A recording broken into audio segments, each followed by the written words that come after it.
Welcome to Talir Center. Talir means bud.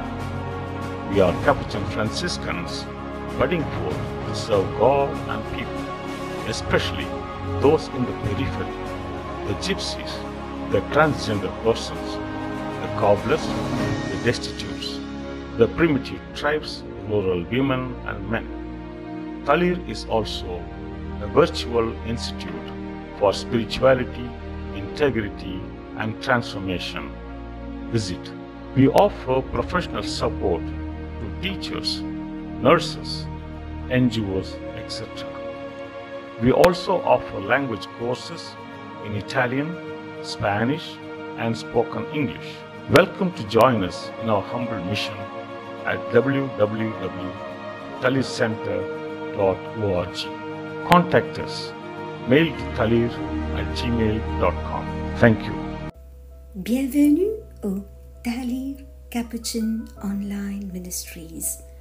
Aujourd'hui, ce 3 octobre 2021, 27e dimanche du temps ordinaire, nous sommes heureux de vous apporter la traduction française du message de Frère Newton, prêtre capucin en Inde. Voici le message du Frère Newton. Salutations d'amour et de joie, chers frères et sœurs. Les lectures d'aujourd'hui attirent notre attention sur le sens et le but du mariage et sur l'importance des enfants. Dans l'évangile d'aujourd'hui, Jésus présente le but même du mariage. L'homme quittera son père et sa mère, il s'attachera à sa femme, et tous deux deviendront une seule chair. L'unité. L'unité des deux personnes qui s'unissent pour ne faire qu'une. Et ce qui les relie, c'est l'amour. Nous avons trois beaux modèles qui expliquent cette unité. L'un est le ciel, l'autre sur la terre, et le troisième entre les deux. Celui qui est au ciel est la Trinité, le Père, le Fils et le Saint-Esprit. Cependant, trois en nombre forment une unité, un seul Dieu. Le lion qui relie chacun d'eux est l'amour.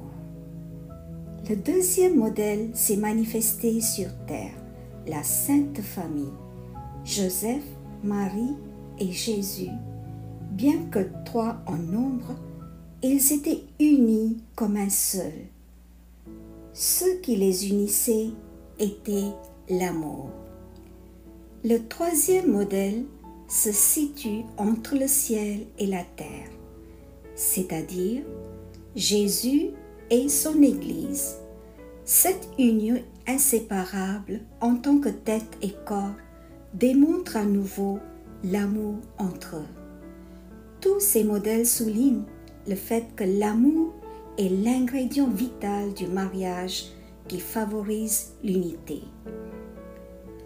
Quelle est la nature de cet amour? La lettre aux Hébreux souligne l'amour de Jésus-Christ, un amour du don total de soi comme sacrifice pour le salut du monde. Ce même amour de don de soi devrait exister entre le mari et la femme, entre les époux. Le don de soi au conjoint ne se produit pas par lui-même et les humains n'ont pas la capacité de vivre cela non plus. C'est la raison pour laquelle le mariage devient un sacrement. Chaque sacrement apporte une grâce spéciale ou donne la capacité à faire une action particulière. Ici, dans le sacrement du mariage, le couple reçoit la grâce de se donner à l'autre. Mais laissez-moi vous dire que ce n'est qu'une possibilité de le faire. La présence de la grâce ne fait pas automatiquement des êtres amoureux se donnant totalement. Cet amour du don total de soi au conjoint doit être pratiqué par les époux. Mais, dans le contexte d'aujourd'hui, comme les Juifs à l'époque de Jésus, nous avons du mal à établir cette unité par l'amour. Nous sommes sujets à la division, au divorce et à la séparation. La première lecture du livre de la Genèse identifie indirectement la cause possible de la division. La lecture nous donne deux messages. Premièrement, l'homme et la femme sont égaux. Deuxièmement, ils ne font plus qu'un et ne peuvent être séparés. Lorsque nous combinons ces deux messages, nous pouvons arriver à cette déclaration. Quand les deux se considèrent égaux, il n'y aura pas de séparation. Les Juifs à l'époque de Jésus avaient une perception erronée des femmes. Elles n'étaient pas considérées comme égales aux hommes. Les Juifs avaient donc une mauvaise attitude de domination envers les femmes. Cela a abouti à l'exploitation et à la séparation. Il n'y avait aucune difficulté pour un homme à rejeter sa femme à tout moment pour des raisons simples. Les Juifs l'ont fait selon leur goût et leur aversion. Jésus souligne cette faute et clarifie ce que Dieu attend d'un mari et d'une femme, le besoin d'être unis pour toujours. La mauvaise perception a conduit à une mauvaise attitude et à une mauvaise action. En tant que couple chrétien, en suivant les enseignements du Christ, les époux doivent pratiquer délibérément cette perception juste pour considérer l'homme et la femme comme égaux et d'une manière plus appropriée, étant complémentaires l'un à l'autre. De là procède la bonne attitude pour se rapporter à l'autre dans l'humilité et l'ouverture. Cette humilité conduit à la bonne action de sacrifice et de don de soi à l'autre. Jésus a privilégié les petits-enfants parce que c'est à eux qu'appartient le royaume de Dieu.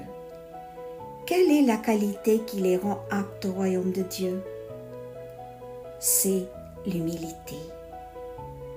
L'humilité est la vertu première qui apporte avec elle toutes les autres vertus.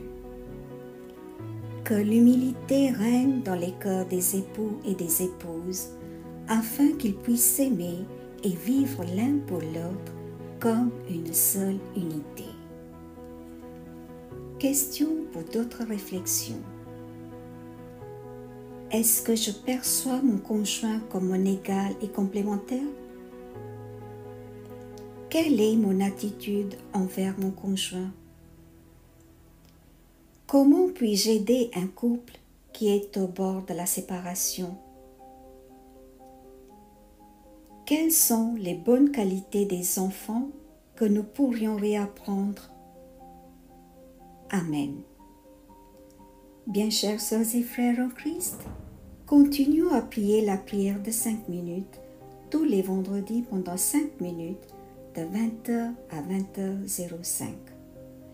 Cette semaine, nous pouvons prier pour les peuples touchés par le Covid-19 et afin que cette épidémie prenne fin au plus tôt. Et aussi prions pour la protection de tous. Prions pour les intentions suivantes. Confions-les au Seigneur par l'intercession de la Sainte Vierge Marie. Prions pour les auditeurs de ce message. Prions avec le pape François pour que chaque baptisé soit impliqué dans l'évangélisation. Prions pour les victimes d'abus. Prions pour ceux qui sont blessés dans leur corps et âme. Prions pour les couples qui traversent des difficultés. Prions pour que les jeunes recourent au sacrement de mariage et qu'il soit célébré dans la foi. Prions pour les jeunes victimes de la drogue et d'addiction. Prions pour ceux qui souffrent d'une déficience physique ou mentale. Prions pour la guérison de Claude, Cécile et Michael. Prions pour Stéphie. Prions pour les personnes atteintes du COVID-19, pour les agents, le personnel médical et les bénévoles qui œuvrent pendant cette pandémie. Prions pour nos aînés et ceux qui souffrent d'Alzheimer, de Parkinson, du cancer, de maladies chroniques et d'une lourde pathologie. Prions pour les affligés, les démunis et les personnes seules dans la détresse. Prions pour les enfants morts avant leur naissance et les enfants morts de maladies, d'accidents et dans les pays en guerre. Prions pour le repos de l'âme de M. Charles Kulanderaj, décédé le 26 septembre en Inde. Prions pour le repos de l'âme de sœur Marie-Ange Erepmok, congrégation des sœurs de Saint-Joseph de Cluny, décédée en Guadeloupe. Prions pour les fidèles défunts de cette semaine et pour les âmes du purgatoire.